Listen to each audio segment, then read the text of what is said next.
अस्सलाम वालेकुम बेटा, आवाज आ रही है?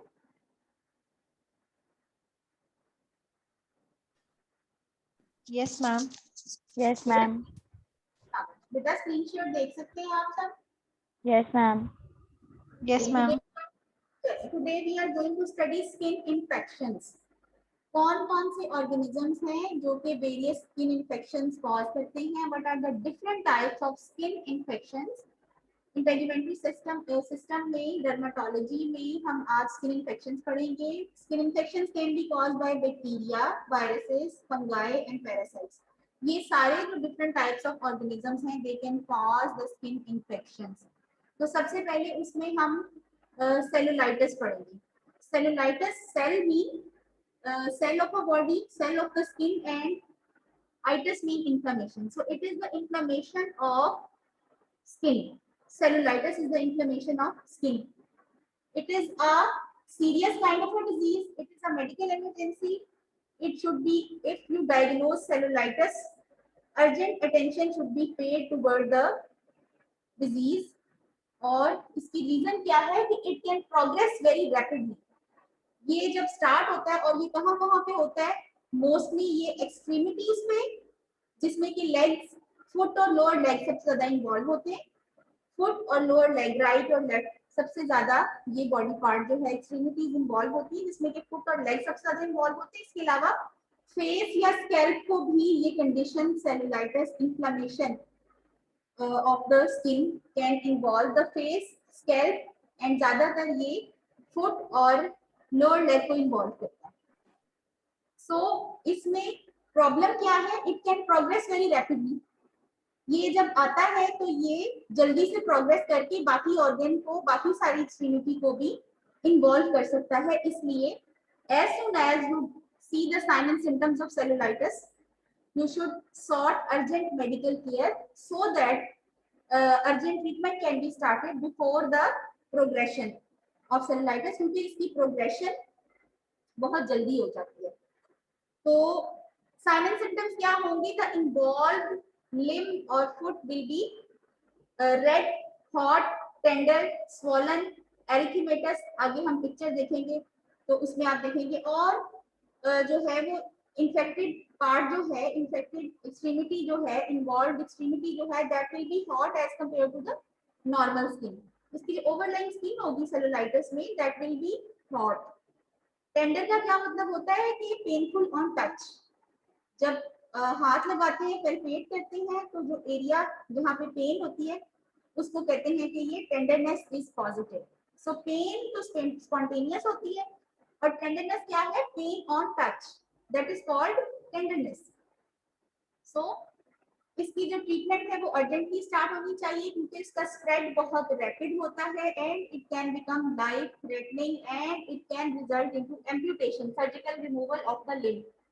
यहाँ तक बात जा सकती है। इसलिए हम बार बार कह रहे हैं कि it's a medical emergency, medical care should be sought early. अब हम इसको देखते हैं कि देखने में किस तरह का नजर आता है। Different bacteria cause this infection, जिसमें स्टेफ ऑरियस है, group A beta haemolytic streptococci है, और जो है स्टेप पायोजिनीज है। These are some of the bacteria, लेकिन बहुत सारे बैक्टीरिया है जो कि mostly gram positive bacteria which can cause the condition of cellulitis. तो इन्वॉल्व जो, अगर कोई आपसे कहे व्हाट इज सेलुलाइटिस, तो आप कहेंगे it is the infection, acute infection and inflammation of the dermis and underlying connective tissue. ये है क्या? इन्फेक्शन है, और एक्यूट इन्फेक्शन है या क्रॉनिक? एक्यूट इन्फेक्शन है, यानी कि 1, 2, 3 दिन की हिस्ट्री है, इससे ज्यादा नहीं। तो 6 माह पुरानी, कोई 1 माह पुरानी हिस्ट्री नहीं है। प्रोलॉन्ग किस्म की डिजीज जो बहुत देर से है, उसको हम क्या कहेंगे? क्रॉनिक। जैसे tuberculosis is a chronic disease. ठीक है, पीछे हमने काफी सारी क्रॉनिक डिजीजेस पढ़ी। तो ये क्या है? Acute infection. हिस्ट्री जो है वो बहुत लंबी चौड़ी नहीं होगी, सम आवर्स की होगी या 1-2 दिन की होगी। ठीक है, so it's an acute infection of the dermis and underlying connective tissue. ठीक है, तो इसमें क्या क्या हमें मिलेगा? Redness, tenderness, warmth and oedematous skin. Redness, tenderness, warmth and oedematous skin. इस तरह से you can clearly see the difference between a normal extremity, foot and lower leg, and a foot and extremity, foot and lower leg suffering from cellulitis. तो इस तरह से इसमें redness होगी, tenderness होगी, पेन होगी, स्वेलिंग होगा, and temperature of the overlying skin will be more as compared to normal skin.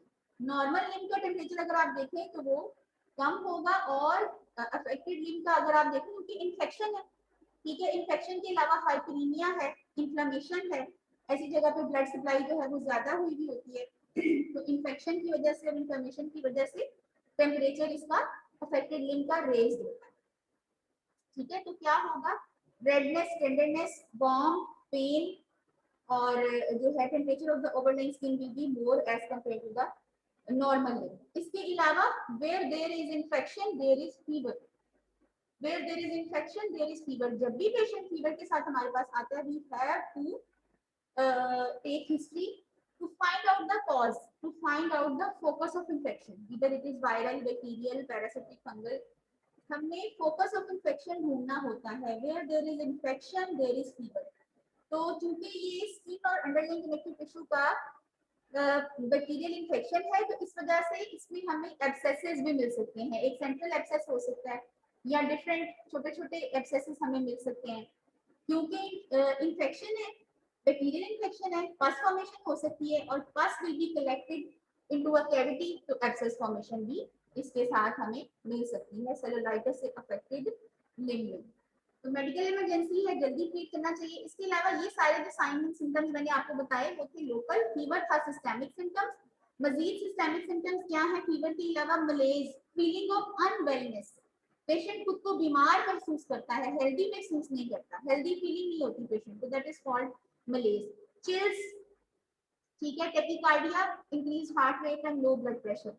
ये किसी भी इन्फेक्शन के सिस्टेमिक सिम्टम, किसी भी सीवियर इन्फेक्शन के सिस्टेमिक सिम्टम्स हो सकते हैं। So systemic symptom will be fever, malaise, chills, tachycardia and low blood pressure. Bacteria कौन कौन से इन्वॉल्व हो सकते हैं, पहले मैंने आपको बताया staph aureus, strep pyogenes and beta haemolytic streptococci जो है, they can be some of the examples. और भी बैक्टीरिया है, मोस्टली ग्राम पॉजिटिव बैक्टीरिया इसको कॉज करते हैं। कौन से लोग हैं which are at greater risk of cellulitis, किन लोगों में सेलुलाइटिस होने का रिस्क ज्यादा है, तो एज के साथ इसका रिस्क बढ़ता है, एज के साथ इसका रिस्क जो है वो बढ़ता है। और जिन पेशेंट्स को डायबिटीज होती है वो इम्यूनो कॉम्प्रोमाइज्ड होते हैं, जिन पेशेंट को HIV इन्फेक्शन होता है वो भी इम्यूनो कॉम्प्रोमाइज्ड होते हैं, और जिन पेशेंट को कैंसर का ट्रीटमेंट चल रहा होता है या कैंसर के पेशेंट होते हैं वो भी इम्यूनो कॉम्प्रोमाइज्ड होते हैं। कीमोथेरेप्यूटिक ड्रग्स जो है वो इम्यूनिटी को कम करती हैं, आपको पता है WBC की कमी करती हैं इस तरह। तो ये सारे जो पेशेंट्स हैं, ओल्ड एज, डायबिटीज के पेशेंट्स, कीमोथेरेपी जिनको मिल रही है, कैंसर के पेशेंट, HIV के पेशेंट, ये सारे जो पेशेंट्स हैं किसी भी वजह से न्यूट्रिशन प्रॉपर नहीं है, पेशेंट ऑलरेडी वीक है, उसकी न्यूट्रिशन प्रॉपर नहीं होती, तो फिर इन सारी चीजों में patient will be at a greater risk of developing cellulitis. ये मैंने आपको पहले बताया, स्कैल्प पे होता है, फेस पे होता है, पेरिनियल एरिया पे भी हो सकता है, और मेल एंड फीमेल को इक्वली ये डिजीज अफेक्ट करती है, there is no gender predisposition, ठीक है। और ओल्डर एडल्ट्स में, मिडिल एज या ओल्डर एडल्ट्स में जैसे जैसे एज बढ़ती है risk of cellulitis increases. So जिन पेशेंट्स में इम्यूनिटी कम होती है उनमें सेलुलाइटिस डेवलप होने का चांस ज्यादा होता है। ट्रीटमेंट क्या है कि affected hospitalisation, short urgent medical care, और अफेक्टेड लिम्ब जो है उसको एलिवेटेड रखते हैं ताकि उसमें जो इंक्रीज ब्लड सप्लाई है वो सब चीजें जो है एडिमा और स्वेलिंग इसकी सेटल हो, और एंटीबायोटिक शुरू कराते हैं, और 2 वीक्स तक एंटीबायोटिक कवर जो है वो देना पड़ सकता है पेशेंट को to treat the condition fully. तो ये इसका ट्रीटमेंट है।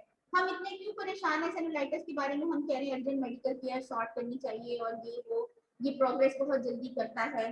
तो इसी कॉम्प्लिकेशंस क्या है, सेप्सिस। सेप्सिस का क्या मतलब होता है, डिससेमिनेटेड इन्फेक्शन जो पूरी बॉडी को इन्वॉल्व कर लेता है, ठीक है। तो सेप्सिस का क्या मतलब है, डिससेमिनेटेड सीवियर इन्फेक्शन, ठीक है, involving other systems of the body, को पूरी बॉडी सिस्टम्स को इन्वॉल्व कर लेता है सेप्सिस। इसका ट्रीटमेंट फिर इसको मल्टीपल ड्रग से, मल्टीपल एंटीबायोटिक से 2 या 3 के कॉम्बिनेशन से इसको ट्रीट किया जाता है, और इसका प्रोग्नोसिस बुरा है। डीवीटी, देखिए ओवरलेग स्किन की इंफेक्शन है, इन्फ्लेमेशन है, तो ये इंफेक्शन इन्फ्लेमेशन सुपरफिशियल वेन्स के थ्रू डीप वेन्स में भी जा सकती है, और वहां पे डीप वेनस थ्रोम्बोसिस कर सकती है। There can be progression of cellulitis, पांव पे हुआ था, अब लोअर लेग को इन्वॉल्व कर लिया, ऊपर ही ऊपर जा रहा है, ठीक है। लोकल एब्सेसेस बन सकते हैं। थ्रोम्बोफ्लेबाइटिस का क्या मतलब होता है, inflammation of the superficial veins, inflammation of the superficial veins either due to infection or some other cause, thrombophlebitis, infection of the superficial veins. लिम्फेंजाइटिस जो उस एरिया की लिम्फ वेसल्स हैं उनका इंफेक्शन और इन्फ्लेमेशन, और finally amputation. What is amputation? Surgical removal of a body part. In this case lymph की amputation करनी पड़ सकती है अगर जो है वो मेडिकेशन से सेलुलाइटिस से जो है वो ठीक नहीं हो रहा, तो सेप्सिस से बचाने के लिए और डेथ से बचाने के लिए एम्पुटेशन का डिसीजन भी लेना पड़ सकता है. So cellulitis is a medical emergency and we should sought medical care early. Next हमारा इन्फेक्शन है इम्पिटाइगो. ये एक ऐसा स्किन इन्फेक्शन है जो सिर्फ एपिडर्मिस को इन्वॉल्व करता है. ये बच्चों में होता है और ये हाईली कंटेजियस है और ये एक से दूसरे बच्चों को या दूसरे फैमिली मेंबर्स को बहुत जल्दी ट्रांसमिट हो सकता है. ये हाईली कंटेजियस है और इसमें जो है फ्लूइड फिल्ड छोटे छोटे ब्लिस्टर बनते हैं. मैम किसी भी पार्ट पे बन सकते हैं लेकिन ज्यादातर ये फेस पे बनते हैं. जी बेटा. जी बेटा. मैम आपकी आवाज ही नहीं आ रही, बहुत स्लो आ रही है. ओके मैं देखती हूँ. जैसे Yes, बहुत ma'am, दूर काफी खड़े दूर से आ रही है. बाकी काफी सब दूर लोगों से को- खड़े होके जो पढ़ा रहे. इसको बाकी रखो. लोगों को सही आ रही है. What about the other students? Ma'am ठीक आ रही है. नो मैम ऐसा लग रहा है बहुत दूर से आ रही है. सब कोई स्लो आवाज आ आ रही है, ऐसे लग रहा है जैसे बहुत दूर से पढ़ा रही हैं आप. आ रही है. पहले मैम आप जरा अपने दूर से लग रही है आवाज. वॉल्यूम जो है वो फुल कर. मैम आपकी आवाज नहीं आ रही. बेटा यहाँ पे जो है बस. वॉल्यूम मैंने 100% कर दिया. अब आप अपने सही आ रही है, मुझे तक आ रही, मैं दूर बैठा हूँ. मसाइल अब खुद हल कर ले प्लीज. मैंने यहाँ पे वॉल्यूम 100% कर दिया, थोड़ा कम था. अच्छा जी. इम्पिटाइगो. इम्पिटाइगो कॉमन इन चिल्ड्रन, ज्यादातर बच्चों में होता है और इसमें फ्लूइड फिल्ड ब्लिस्टर्स बनते हैं. ज्यादातर इन्वॉल्व करता है फेस को, लेकिन अदर बॉडी पार्ट्स पे भी हो सकता है, लेकिन ज्यादातर होता है फेस पे. और ये जो है dangerous area of the face, upper lips का जो एरिया है उसको dangerous area of the face कहते हैं. सारे एरिया को dangerous area of the face कहते हैं. क्यों? क्योंकि इसकी जो ब्लड सप्लाई है वो शेयर होती है इंट्राक्रेनियल साइनसेस के साथ. उसके कनेक्शन होते हैं. ठीक है, स्टोमोसिस होते हैं, कनेक्शन होते हैं इंट्राक्रेनियल, हमारे ब्रेन के अंदर जो वीनस साइनसेस है उनके साथ इस एरिया के कनेक्शन होते हैं. इसलिए इसे कहते हैं dangerous area of the face. यहाँ होने वाला इन्फेक्शन जो है वो वहां ट्रांसमिट हो सकता है. There is a risk. So बच्चों में होता है फ्लूइड फिल्ड ब्लिस्टर बनते हैं. फिर क्या होता है कि वो जो ब्लिस्टर्स हैं वो डीप कर जाते हैं, उनसे फ्लूइड निकलता है, बाहर क्रस्ट बनते हैं जिनको हम कहते हैं हनी कलर्ड क्रस्ट. सो जहां भी हनी कलर्ड क्रस्ट का जिक्र आए आपको समझ आना है कि इम्पिटाइगो की बात हो रही है. ठीक है. और इसमें लिम्फ नोड्स नेक में स्वोलन मिल सकते हैं, बड़े में हो या बच्चों में हो. ज्यादातर बच्चों में होता है स्वोलन लिम्फ नोड्स हमें नेक में, इसकी वजह से इन्फेक्शन है ना, स्टेफ ऑरियस ने या अदर ग्राम पॉजिटिव बैक्टीरिया ने किया है और इन्फेक्शन है तो इसकी वजह से स्वोलन लिम्फ नोड्स हमें नेक में स्वोलन लिम्फ नोड्स मिल सकते हैं. ठीक है, इस तरह का ये देखने में आएगा impetigo. It is the infection of the epidermis only. कोई अंदर डीप इन्फेक्शन नहीं होता, एपिडर्मिस का इन्फेक्शन होता है. हाईली कंटेजियस होता है, फेस इसमें रेड कलर का हो जाता है और हनी क्रस्टेड जो है लीयंस हमें मिलते हैं. हाईली कंटेजियस है और ग्राम पॉजिटिव बैक्टीरिया का इन्फेक्शन है और सुपरफिशियल स्किन को यानी डर्मिस, एपिडर्मिस को, ओनली एपिडर्मिस को इन्वॉल्व करता है. It can B of two types, non बुल्लस and बुल्लस. अब तक हमें पता है कि बुल्ला का क्या मतलब होता है. ठीक है, बुल्ला का मतलब है कि ऐसा फ्लूइड फिल्ड वेसिकल जो 0.5 सेंटीमीटर से 0.5 सेंटीमीटर से ज्यादा हो. 0.5 सेंटीमीटर यानी हाफ अ सेंटीमीटर से बड़ा जो फ्लूइड फिल्ड वेसिकल होता है, हाफ अ सेंटीमीटर से बड़ा जो फ्लूइड फिल्ड वेसिकल होता है उसको हम बुल्ला बोलते हैं. सो इट कैन बी नॉन बुल्लस जिसमें छोटे छोटे वेसिकल्स होते हैं, और इट कैन बी बुल्लस जो कि ज्यादा सीवियर और सीरियस फॉर्म है इसकी, bullous impetigo. So it can be non bullous impetigo, it can be bullous impetigo. Non bullous impetigo है एक आधा वेसिकल है, एक आधे पेशेंट को है घर में, तो हम टॉपिकल एंटीबायोटिक लगाएंगे.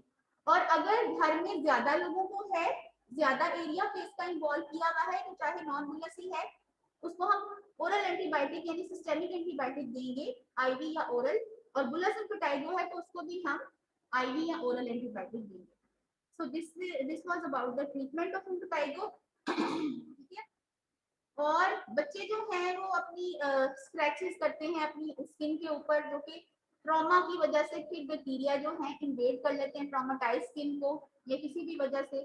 ठीक है, तो ट्रीटमेंट इसमें क्या है, टॉपिकल एंटीबायोटिक्स इनफ होती है for single lesions and for non bullous impetigo, या जहां स्मॉल एरियाज इन्वॉल्व होते हैं वहां पे topical antibiotics are enough, but systemic antibiotics are required in case of extensive involvement.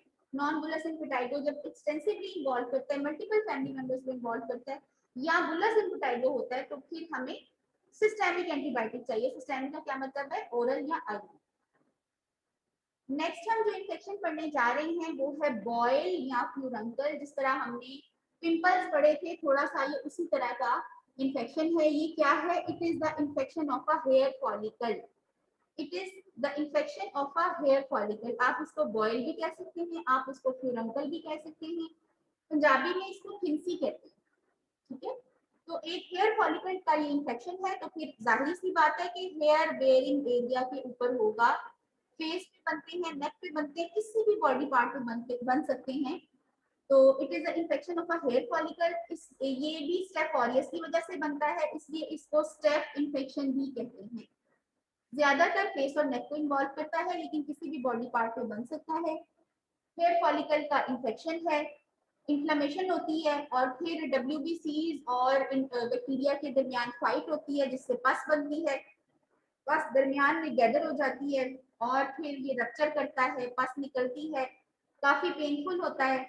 और ये हमारी ईयर किनार में भी बन सकता है, वहां पे भी तो हेयर है ना, ईयर किनार में भी, यहाँ पे ईयर किनार में अगर बनता है तो बहुत पेनफुल होता है, क्योंकि ये कार्टिलेज है, इसमें कोई फैट नहीं है जहाँ पे एडिमा एकोमोडेट हो सके। ठीक है, तो ऐसी जगह जहाँ पे फैट नहीं होती वहां पे जो इन्फेक्शन होते हैं वो ज्यादा पेनफुल होते हैं, बिकॉज की इन्फेक्शन, इन्फ्लेमेशन और एडिमा को जगह नहीं मिलती, तो इसलिए जो है वो दैट इज मोर पेनफुल। जहाँ फैट होती है अंडरलाइन वहां पे इन्फेक्शन कम पेनफुल होती है। एनी हाउ बॉयल, तो फिर रप्चर जब करता है तो उससे पहले पेन सबसे ज्यादा होती है, और जब रप्चर करता है तो पेन जो है वो सबसाइड होती है। तो इसके लिए बहुत इंपॉर्टेंट है, किसी भी लोकल इन्फेक्शन जो आपको सामने नजर आ रहा है उसके लिए इंपॉर्टेंट है कि आप लोकल ट्रीटमेंट उसका बहुत ज्यादा करें। ठीक है, पॉलीफेक्स ऑइंटमेंट है, फ्यूसिडिन ऑइंटमेंट है, केनाकॉम्ब ऑइंटमेंट है, जिसमें कॉम्बिनेशन एंटी फंगल के साथ भी है, क्योंकि ये जो फॉलिकुलाइटिस है या ये जो बॉयल है, it can be due to fungal infection as well. ठीक है, ये बैक्टीरियल या fungal infection of the hair follicle की वजह से बनते हैं। तो जब हमें सामने अपना प्रॉब्लम नजर आ रहा है तो हम उसको दिन में 4-5 मरतबा कोई भी टॉपिकल एंटीबायोटिक या आयोडीन या स्पिरिट से बार बार उसको साफ करें। ठीक है, हल्का सा रब करें या साफ करें, तो उससे वो ठीक हो जाएगा। कहने का मकसद ये कि local treatment of skin infection is very very important and very very effective. ठीक है, apply warm compresses and soak the boil in warm water, यानी कि उसकी हाइजीन का ख्याल रखें, इससे पेन भी बेहतर होगी वार्म कंप्रेसेस से। और जब ये ड्रेन होना स्टार्ट हो जाए तो एंटीबैक्टीरियल सोप से वॉश करें या इसको स्पिरिट से साफ करें। और इसको, कुछ लोग हैं जो नीडल से इसको पोक करते हैं, ऐसा नहीं करना चाहिए, नीडल इन्फेक्टेड हो सकती है और वो मजीद इन्फेक्शन उससे खराब हो सकता है। नेक्स्ट हमारा जो इन्फेक्शन है जो हम पढ़ने जा रहे हैं वो है लेप्रोसी। वो है लेप्रोसी। लेप्रोसी इज कॉल्ड बर्स, बेरे स्वाद, बर्स। बर्स कहते हैं इसको उर्दू में, और कोड़ कहते हैं इसको पंजाबी में। पंजाबी में इसको कोड़ का बर्स कहते हैं, उर्दू में इसको बर्स कहते हैं, और इंग्लिश में इसको लेप्रोसी कहते हैं। It is a chronic bacterial infection caused by Mycobacterium leprae. जिस तरह tuberculosis is a chronic infection caused by mycobacterium tuberculosis, mycobacterium TB, इसी तरह leprosy is a chronic and progressive bacterial infection caused by mycobacterium lepri। ये भी एक acid fast bacillus है, यानी इसकी कैरेक्टरिस्टिक है acid fast rod shape bacillus है। और ये किन किन एरियाज को इन्फेक्ट करता है, कैसे इन्फेक्शन ट्रांसमिट कैसे होता है, ड्रॉपलेट इन्फेक्शन। ड्रॉपलेट इन्फेक्शन से, पेशेंट के ड्रॉपलेट से, ड्रॉपलेट इन्फेक्शन से ये ट्रांसमिट होता है। और ये जब एक पेशेंट से दूसरे को जाता है, ये कहाँ कहाँ पे इन्फेक्शन करता है, ये it affects the nerves of the extremities, जो हमारे लिम्स की एक्सट्रीमिटीज की नर्व्स हैं, जो हमारे एक्सट्रीमिटीज के मसल्स को सप्लाई कर रही हैं, उनके अंदर ये इन्फेक्शन जाता है। जब ऐसा होता है, जब ये एक्सट्रीमिटीज की नर्व्स को इन्फेक्ट करता है, तो ऑब्वियसली नर्व्स किसे कंट्रोल कर रही है? मसल्स को। तो मसल वीकनेस होगी, और ट्रीटमेंट अगर नहीं होगा तो डिसेबिलिटी, माजूर हो जाएगा पेशेंट।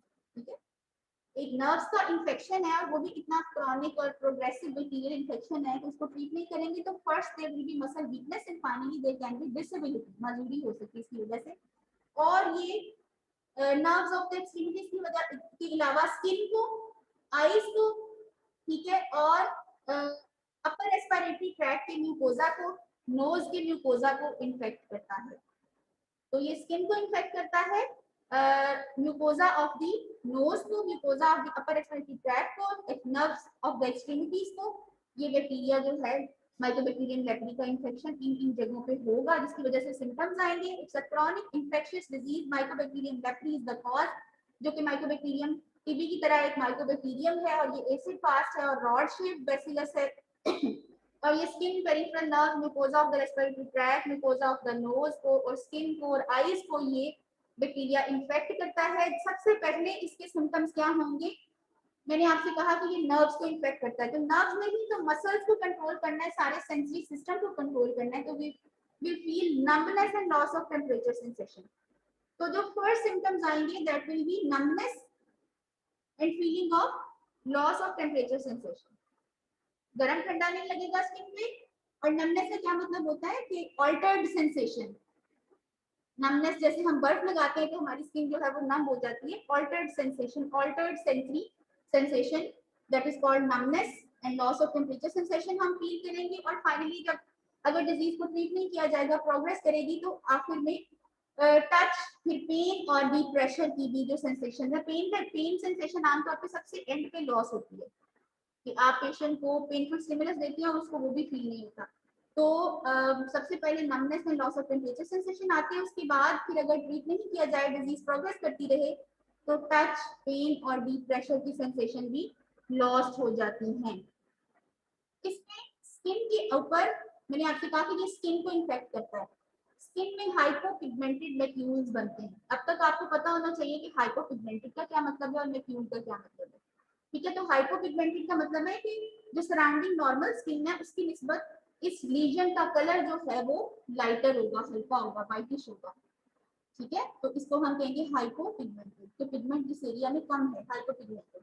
मैक्यूल का क्या मतलब है? ऐसा लीजन जो फ्लैट है, जिसको हम पैल्पेट नहीं कर सकते, which is not raised above the skin surface and which is less than 1 centimetre in diameter, तो उसको हम कहेंगे मैक्यूल। ठीक है, flat pale areas of the skin, इसको आप आसान जुबान में flat pale areas of the skin कह लें, और सही मेडिकल टर्मिनोलॉजी में आप इसको हाइपोपिगमेंटेड मैक्यूल्स कह लें। आई डैमेज अगर करेगा तो dryness and reduced blinking and finally blindness भी हो सकती है अनट्रीटेड केसेस में। और इसके अलावा आगे मैं आपको दिखाती हूँ, मैंने आपसे कहा कि ये नर्व्स को अफेक्ट करता है, स्किन को अफेक्ट करता है, so it can cause large ulcerations into the skin, loss of digits, facial disfigurement. ठीक है, तो mode of transmission droplet infection है, और अगर ये फुट को इन्फेक्ट करेगा तो प्लांटर अल्सरेशन और फुट ड्रॉप। फुट ड्रॉप कैसे करेगा? मैंने आपसे कहा कि नर्व्स ऑफ द एक्सट्रीमिटीज को अफेक्ट करता है, तो जब लोअर लिम्ब की नर्व्स अफेक्ट होंगी तो it can result into foot drop, clawing of fourth and fifth fingers. ये सारे इसके डर्मेटोलॉजी की मैनिफेस्टेशंस अलोंग विद इसकी नर्वस सिस्टम की मैनिफेस्टेशंस मिला के ये कॉम्प्लिकेशंस आती हैं। ठीक है, नोज के म्यूकोजा को इन्फेक्ट किया हुआ, chronic nasal congestion and epistaxis. Epistaxis क्या है? ब्लीडिंग फ्रॉम द नोज, नक्सीर फूटना, bleeding from the nose, epistaxis.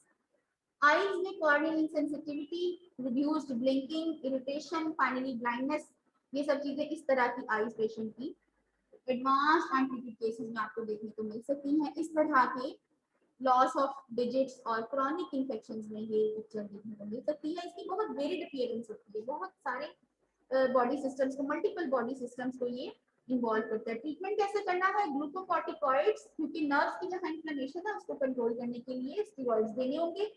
डेक्सोन and rifampicin are the two antibiotics, जो कि 6 माह से लेकर 1 साल तक पेशेंट को देनी पड़ सकती है। क्रॉनिक डिजीज है ना, और इसको डिफिकल्ट टू ट्रीट है। To eradicate the disease fully, dapsone plus rifampicin along with the glucocorticoids 6 माह से लेके 1 साल तक ट्रीट किया जाएगा, तो ये इन्फेक्शन जो है वो ठीक होगा। बस थोड़ा सा रह गया, आगे हम पढ़ेंगे very interesting parasitic skin infection, जिसमें हम सबसे पहले पढ़ेंगे हेड लीस, सर की जुएं, जो कि मेरा नहीं ख्याल कि हम में से किसी ने भी कोई कह सकता है कि मैंने ये कभी नहीं देखी और मेरे घर में तो ये प्रॉब्लम कभी नहीं रहा। जहाँ छोटे बच्चे होते हैं, स्कूल गोइंग बच्चे होते हैं और क्राउडेड लिविंग कंडीशंस होती हैं, कोई भी बच्चा जो है वो या कोई भी बड़ा बाहर से इस मुसीबत को ला सकता है और घर वालों की जिंदगी बर्बाद हो सकती है।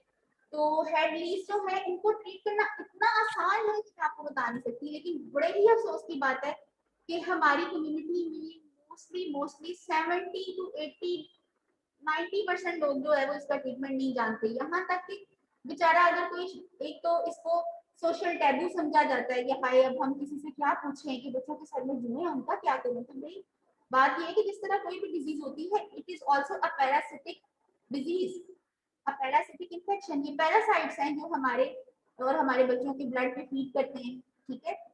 तो हाँ, कपड़ों में भी हो सकती है, पुबिक एरिया में भी हो सकती है, लेकिन मोस्टली जो है वो हेड के हेयर बड़े होते हैं, तो और खास तौर पे फीमेल्स बच्चियों के, तो उसमें फिर ये ज्यादा रहती हैं। तो हेड लीस कोई इनके जो है वो नहीं होते, विंग्स नहीं होते, so they depend upon humans transmission, human to human transmission होती है, ठीक है। और थोड़ी बहुत तो किसी बिस्तर पे या किसी चीज पे उस तरह से भी हो सकती है, लेकिन ज्यादातर जो है वो ह्यूमन टू ह्यूमन ट्रांसमिशन होती है। और व्हाइट कलर के ऑब्जेक्ट्स इनके एग्स होते हैं, जिससे फिर इनके न्यू बेबी बॉर्न होते हैं और फिर ये सिलसिला जो है वो चलता रहता है। इनको ट्रीट करना बेइंतहा आसान है। साइलेंट सिम्टम्स ऑब्वियसली क्या होंगे, बच्चा बेचारा सर खुजाता है, रात को रोता है, सो नहीं पाता और माँ कहती है कि मुझे तंग ही बड़ा करता है। भाई उसके सर में जुए हैं गरीब इंसान के, वो बेचारा कैसे सोए और कहाँ जाए क्या करे। तो बच्चा सो नहीं सकता, बहुत स्क्रैच जब करता है तो उसकी वजह से सेकेंडरी बैक्टीरियल इन्फेक्शन उसकी स्कैल्प में डेवलप हो जाता है, जिससे और पेनफुल और पिक्चर भी और जो है वो डिफिकल्ट हो जाती है। और उसके ऊपर फिर टॉपिकल ऑइंटमेंट भी एंटीबैक्टीरियल लगाने पड़ सकते हैं। इरिटेबिलिटी, कोई चीज चल रही है मैम, डिफिकल्टी, ठीक है। इसके अलावा जब बच्चा उसको स्क्रैच करेगा तो सेकेंडरी बैक्टीरियल इन्फेक्शन और जो है वो कॉम्प्लिकेटेड पिक्चर। इसके अलावा हेड लीस के जो एग्स हैं वो हमें नजर आ सकते हैं डिफरेंट घर के ऑब्जेक्ट्स के ऊपर या हेयर के ऊपर। तो ये जो सारी इसकी जो है वो थियोरेटिकल ट्रीटमेंट लिखी गई है, लेकिन जो मैं आपको आज इसकी ट्रीटमेंट बताने जा रही हूँ बिल्कुल 100% इफेक्टिव, वो है कूपेक्स एंटीलाइज लोशन। कूपेक्स एंटीलाइज लोशन, जिन लोगों के घरों में ये प्रॉब्लम है, ये चीज उनके घर को जहन्नुम से जन्नत बना सकती है। वो कैसे कि ये कोई 20-30 ml पानी जैसा फ्लूइड होता है, ब्राउन कलर की शीशे की बोतल होती है, उसमें ये आता है कूपेक्स एंटीलाइज लोशन। चेन फार्मेसीज पे इजीली अवेलेबल है। इसको आपने किसी स्प्रे बोतल में डाल के या नाम भी डाल के वैसे ही, बच्चे की बस आंखों में नहीं जाना चाहिए, एक ही एहतियात है, only one precaution that avoid contact with eyes, बस इसके अलावा कोई प्रिकॉशन नहीं है। आप उसके सारे बालों में लगाएं। अगर बच्ची के बाल लंबे हैं तो 2 बॉटल्स भी लग सकती हैं, अगर लड़का है तो आधी बॉटल भी लग सकती है। वो आप खुद देखेंगे सारे बाल जो है वो कवर हो जाने चाहिए। 100% इफेक्टिव है, सिंगल एप्लीकेशन। लेकिन बात क्या है कि पैरासिटिक डिजीज को सारे लोगों में एक ही दफा आपने ट्रीट करना होता है। ये नहीं कि आपने एक बच्चे को ट्रीट कर दिया बाकी वैसे ही अपन से उसको दोबारा कर दें, नहीं। जितने भी घर में अफेक्टेड पर्सन हैं वो सब एक ही टाइम पे लगाएंगे। अगर तो मॉडरेट प्रॉब्लम है, सिंगल एप्लीकेशन इज इनफ। बहुत कम ऐसा होता है कि कुछ लोगों को ये प्रॉब्लम बहुत ही ज्यादा होता है, बहुत ही ज्यादा होता है कुछ लोगों को ये बहुत सीवियर इशू होता है, तो उनके लिए ये है कि वो एक हफ्ते में एक मरतबा लगाएं, वीकली एप्लीकेशन, 3 to 4 एप्लीकेशन में उनका प्रॉब्लम सॉल्व हो जाएगा, ठीक है।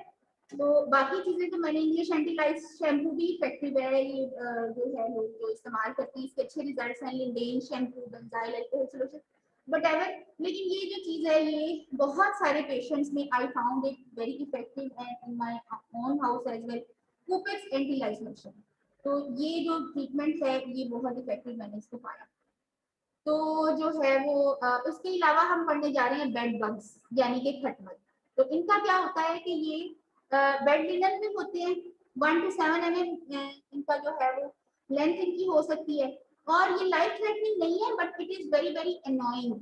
जहां पे भी काटती है वहां पे एलर्जिक रिएक्शन जो होता है, सीवियर इचिंग होती है, 2 हफ्ते तक लग जाती हैं उस नील को ठीक होने में। तो इसका इलाज क्या है कि बेड लिनन को सारी को खौलते हुए पानी में डाल के तो उसको वॉश किया जाए, धूप में लगवाई जाए ताकि जो है वो इनसे जान सके।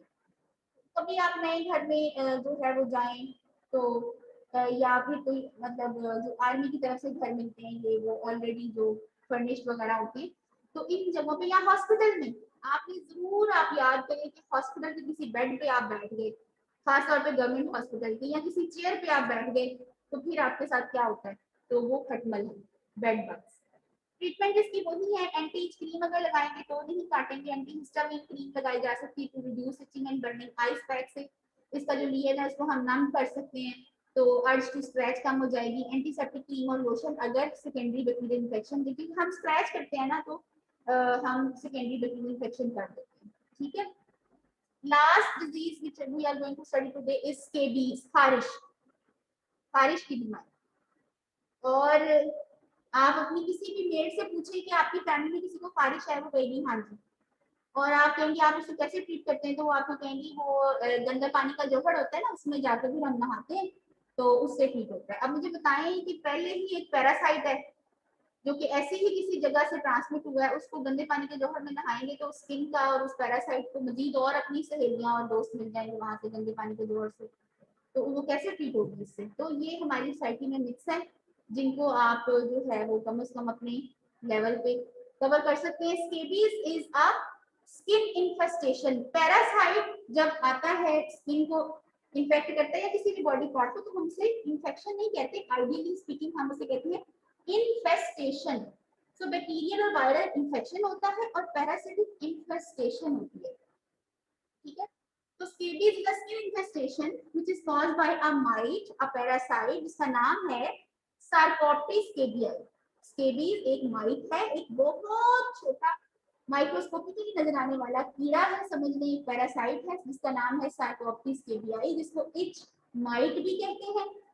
और ये स्किन टू स्किन कांटेक्ट से ह्यूमन टू ह्यूमन इसकी ट्रांसमिशन होती है। माइक्रोस्कोप के अंदर इसके एग्स भी नजर आ सकते हैं। स्किन से हम स्क्रैपिंग्स लेके उसको माइक्रोस्कोप के अंदर एग्जामिन करें तो हमें माइट भी नजर आ सकती है और उसके एग्स भी नजर आ सकते हैं, और ये महीनों तक हमारी स्किन के ऊपर रह के इन्फेक्शन रख सकती है। और स्किन के अंदर ये बरोज बनाती है, खास तौर पे इंटरडिजिटल स्पेसेस में, पेरिनियल एरिया पे, रिस्ट पे, और जो बॉडी फोल्ड्स होते हैं वहां पे, नेक में, तो ये बरोज बनाती है, यानी खंदकें होती है स्किन के अंदर, ठीक है। और उसके अंदर ये रहती है, उसके अंदर एग्स ले करती है जिससे फिर नए माइट बनते हैं, और ये सारे जो काम कर रही है इच माइट, तो इससे सीवियर इचिंग होती है, पेशेंट बहुत ज्यादा खारिश करता है जिसकी वजह से उसकी स्किन डैमेज होती है, सेकेंडरी बैक्टीरियल इन्फेक्शन होता है, और पिक्चर जो है बड़ी बड़ी कॉम्प्लिकेटेड देखने को मिलती है इसकी वजह से, ठीक है।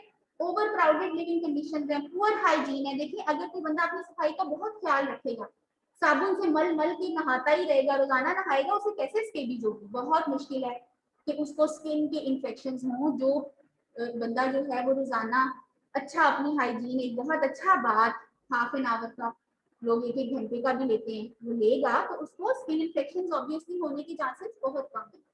जब वो स्किन को मल मल के साबुन से धोएगा तो सफाई इसकी मान है। तो poor hygiene predisposes to the condition. Day care, बच्चों को हम डे केयर में छोड़ते हैं, स्कूलों से, और इम्यूनोसप्रेस के पेशेंट होते हैं, ओल्ड पेशेंट या डायबिटीज के patient, they are at greater risk.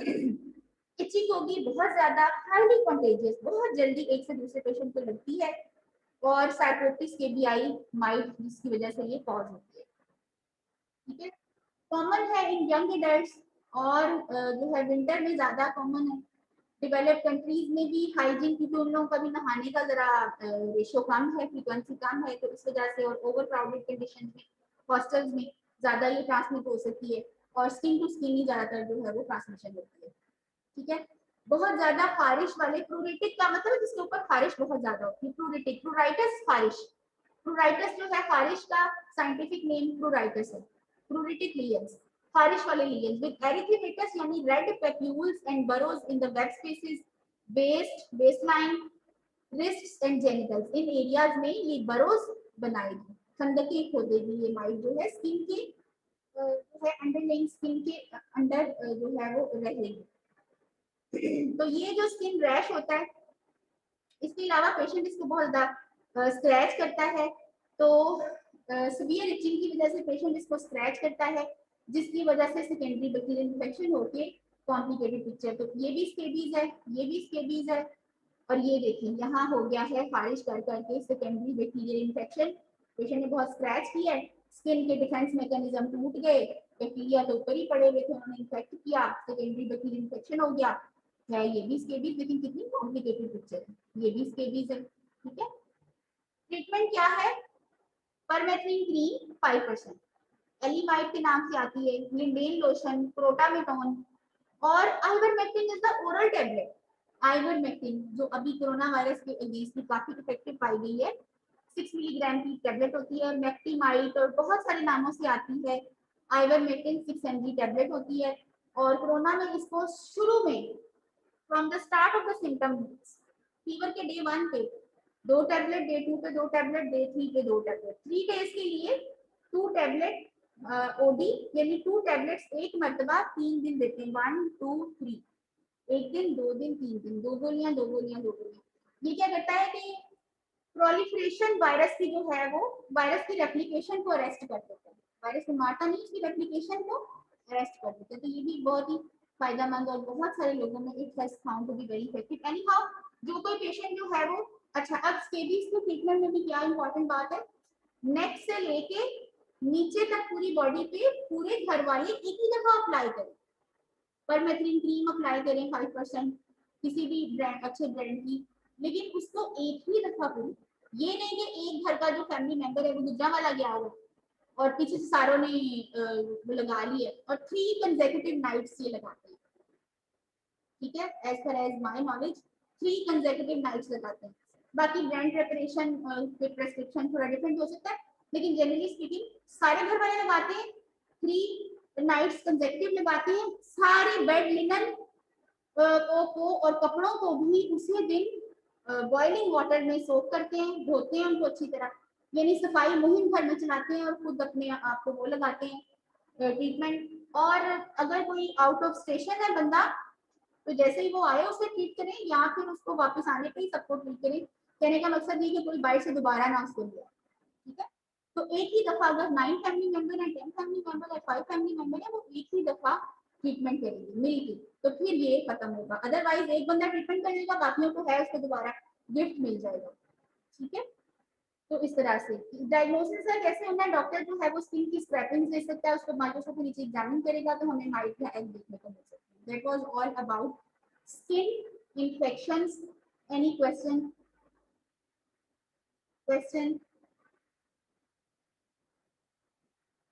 No ma'am. आपका सेक्शन कौन सा है? Ma'am C. आपका मैम मैम सेक्शन सी। हमारा मुझे ए सेक्शन ने भी और बी सेक्शन ने भी एक लिस्ट भेजी थी कि ये हमारे स्टूडेंट्स हैं जो एनरोल नहीं है।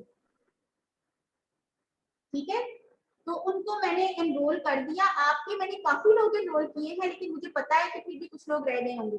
तो जो लोग रह गए हैं प्लीज मुझे एक लिस्ट बना के अपनी भेज दें ईमेल में, तो उससे फिर बहुत अच्छा हो जाएगा। क्या ख्याल है? अभी भी कुछ लोग रहते हैं ना जिनकी वो रजिस्ट्रेशन नहीं हुई है। हाँ जी, मैम पता नहीं, हम हो गई थी सबकी अब तो। आप सबकी हो गई है? मैम हमारी तो हुई भी है। अगर तो हो गई है तो इससे अच्छी खबर तो मेरे लिए हो नहीं सकती आज की तारीख में, क्योंकि काफी स्टूडेंट थे, मैंने काफी लोगों की वो की ना। अच्छा, अब मुझे बताएं आपकी क्लास में मुकशफ फातिमा है? अस्सलाम वालेकुम मैम। वालेकुम अस्सलाम वरहमतुल्लाह। जीती रहे आप। मैम मेरा एक मुकशफ क्वेश्चन था कि नहीं मैम, मेरा नाम जतीन है। मेरा ये क्वेश्चन था कि मैम हम लोगों को जिनकी एनरोल नहीं हुई उनको असेस ही नहीं हो रहा ना एलएमएस पे वो कोर्स। अच्छा, नहीं बेटा मैं यही तो कह रही हूँ कि जो लोग एलएमएस एनरोल्ड नहीं है वो मुझे अपने सारे लोग एक ईमेल में मुझे अपने नाम और आईडी बता दें। कुछ लोगों को मैं कर रही हूँ वो नहीं हो रहे, मेरा ख्याल है क्योंकि आईडी गलत लिखी है या उनका पोर्टल ब्लॉक है। कुछ तो मैं कर रही हूँ और वो नहीं हो रहे, नो सजेशन लिखा हुआ आता है।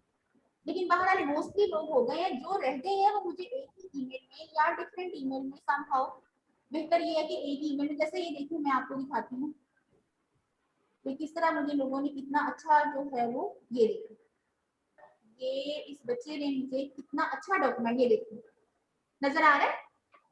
Yes ma'am. यस मैम, ये तो समझ आ रही है।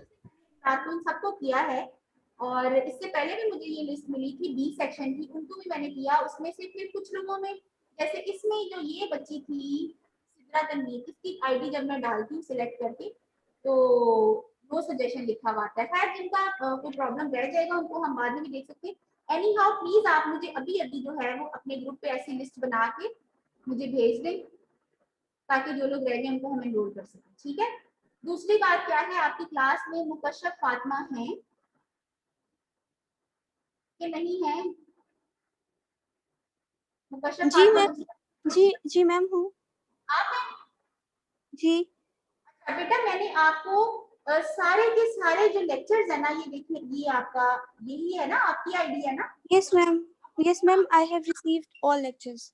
हाँ, बेटे मैंने आपको सारे लेक्चर मेरी बच्ची भेज दिए, इन सबको बांट दो, कर लोगे? Okay ma'am. वो तो ओके। एलएमएस तो मैं डालूंगी ही, लेकिन आपको पता है ये एलएमएस किस कदर भयानक है ना? तो एनी हाउ मैंने पिछली क्लास के साथ भी इस तरह किया था कि ईमेल के मैंने आपके ग्रुप्स बनाने की कोशिश की है। ए सेक्शन के मैंने बना लिए हैं, अब सेक्शन 3 है और इतने सारे बच्चे हैं तो मुझे उसमें टाइम लग रहा है, इसलिए मैंने आपको 16 के 16 लेक्चर मुकशफ मैंने आपको मेल कर दिए। आपने सब बच्चों को, ये आपकी ड्यूटी है, ठीक है? सारा यस सेमेस्टर मैम, आपके मैं कर देती हूँ। काम करेंगी कि आप इन सबको ये लेक्चर बता दीजिए, ठीक है? ओके। देखिए 5 ये भेजे हैं मैंने, फिर उसके बाद 5 ये भेजे हैं, ठीक है, फिर उसके बाद 5 ये भेजे हैं, 15 हो गए और ये 16, ठीक है। ये देखिए ये सारे लेक्चर मुकशफ को जा चुके हैं। अब आप मुझे छोड़ दें और मुकशफ जो है ना उनका ईमेल का पकड़ लें एड्रेस, ठीक है जी। सारे लेक्चर है इसमें, अभी तक हमने 1 2 3 पढ़े हैं। मेरा ख्याल है इन 3 में से ही मैं आपका ओरल टेस्ट 5% वेटेज का जो है वो ले लेती हूँ, क्या ख्याल है? मैम टोटल कितने लेक्चर्स हैं? टोटल 16 है। ओके 5 10 15 16, ठीक है, उतना ओके मैम। कर लो, ठीक है? मुकशफ आप व्हाट्सएप ग्रुप बना हुआ है उसमें सेंड कर दीजिएगा, मतलब डाउनलोड मैम कर। क्विज का बताएं कितने लेक्चर्स होंगे? ओके स्टार्ट किया था, I got my personal issues और वेरी मैम आवाज ही नहीं आ रही आपकी, आवाज ही नहीं आ रही, बिल्कुल नहीं आ रही बस। अपना मुंह बंद बदतमीज, दफा हो जाए यहाँ से। अनाउंसमेंट होगी आपको एलएमएस पे, या आपका जो ईमेल का ग्रुप बनेगा हमारा उस पे मैं आपको सारी अनाउंसमेंट्स आपको भेज के एनफ टाइम दे के फिर ही मैं आपका क्लास टेस्ट लूंगी। आज जो है वो मंडे है, नेक्स्ट मंडे हो रही है। नेक्स्ट मंडे को आपका फर्स्ट 3 लेक्चर का ओरल टेस्ट ले लिया जाए 5% वेटेज का। Yes ma'am. No ma'am. सब बच्चे राजी हैं इस बात पे? यस मैम, ओरल टेस्ट ठीक है, एलएमएस पे ना लीजिएगा। होगा। Ma'am return. मैम एलएमएस पे लीजिएगा। Ma'am ma'am ma'am MCQs based ले ले रिटर्न। चाहती हूँ कि अभी एनरोलमेंट के इशू से सॉल्व नहीं हुए तो फिर हम मुसीबत में पड़ जाएंगे। ओरल टेस्ट ठीक है, उसी वक्त आपके नंबर लग जाएंगे और जो है उसी वक्त आपका जी पोर्टल के ऊपर वो हो जाएगा, ठीक है ना? मैम ओरल टाइमिंग में होगा। यस मैम मॉरल भी ठीक है वाइवा की तरह। मैम वेटेज कितनी होगी उसकी? ठीक है, मेरा नहीं ख्याल हफ्ते में 3 लेक्चर करना आपके लिए कुछ मुश्किल है, जबकि लेक्चर मैम भी आप रिवीजन कर लेंगे। और रिकॉर्डिंग भी आपके पास मौजूद है, ठीक है। मैम इस पे फर्स्ट यस मैम। चलिए अच्छा बेटा, अब मेरा मैम आप मुकशफ को रिकॉर्डिंग भी सेंड कर दीजिएगा, वो हमें कर दीजिए, कर देगी। मुकशफ को कर देती हूँ, ठीक है। यस मैम, मुकशफ आप स्किप कर दें। इसको जो है ना वो अपना इंटरव्यूइंग पर्सन बना लेते हैं। मुकशफ आपको कोई प्रॉब्लम तो नहीं? Okay no ma'am. ठीक है, अच्छा जीती रहो, खुश रहो। और ये मैं ना रिकॉर्डिंग और सारा ये मैंने लेक्चर तो आपको सारे भेज दिए हैं, ये आप सब बच्चों को दो, ठीक है। और मैं Yes, आपको और एक और बच्चे को भी मैंने भेजे थे, शायद ठीक है, चलिए मुकशफ का मुझे नाम याद रहता है। और आपको मैं सारी रिकॉर्डिंग्स भी आज ही भेज देती हूँ, ठीक है। ये आपने जो है ना एलएमएस को तो हम देखते रहेंगे, लेकिन हमारा काम ना खराब हो और हमें मटेरियल टाइम पे मिले, तो मुझे नहीं लगता कि कभी किसी टीचर ने आपको तीसरे चौथे हफ्ते में सारे के सारे लेक्चर दे दिए होंगे। एनी हाउ ये क्या हो यस रहा है? मैम, रात को 1 बजे मुझे मेल आई थी और मैंने कहा हाँ। आपके पास अब सारा स्टडी मटेरियल आपका सी सेक्शन के पास आ चुका है, ठीक है, आ चुका है ना? Yes, तो आप कश्यप से सारे लेक्चर सारी रिकॉर्डिंग भी मैं भेज देती हूँ, ठीक है। Thank you. अगले मंडे को 5% वेटेज का अगले मंडे को आपका लेक्चर 1, 2, 3 में से ओरल टेस्ट होगा, ठीक है। Okay ma'am.